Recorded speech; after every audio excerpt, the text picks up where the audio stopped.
Nimaga Xitoylar bizning urf-odatlarimizga aralashyapti? Nima haqqi bor ularni? Assalomu alaykum Shavkat Mirziyoyev. Men murojaat bilan chiqyapman. Nima uchun Xitoylar O'zbekistonga kirib keldi? Bizning sohasiga kirib keldi, bu narsani eshitdik. Lekin yana bir xabarlarda eshityapmizki, O'zbekistonning yerlari sotilyapti xitoyliklarga.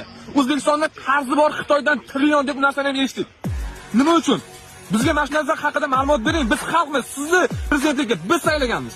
Xalq saylagan. Siz xalqni eshitishga majbursiz, xalqni yengillik kiritishga majbursiz. Sveti narxini oshirib tashladinglar. Gazni narxini 1 yilda 3 marta oshirib yordinglar. Ya'ni gapirgan odamni qamoqqa tiqaysizlar, qamoqqa tiqaysizlar. Xalq unda kim eshitadi? Konstitutsiya juda ham mukammal ishlangan. Bizning qonunlar juda ham mukammal.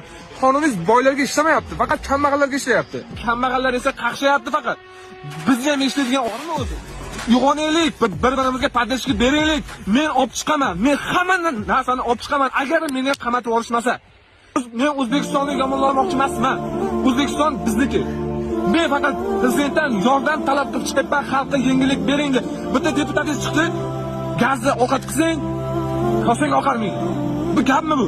5600 so'm puling bo'lsa, sendan boy inson yo'q bir kunda. Buni qanaqa tushunish mumkin? O'rtoqlar, yurtdoshlar, menga podдержка beringlar. Birgalikda chiqamiz. Faqatgina podдержка bertirishinglar menga bo'ldi tamom. Agar ertaga qamalib kelsa, orqamdan turibinglar, xalqmiz biz. Xalq prezidentni kimligini tayinlaydi. Siyosat bu xalq. Agar xalq bo'lmasa, siyosat ham bo'lmaydi, davlat ham bo'lmaydi.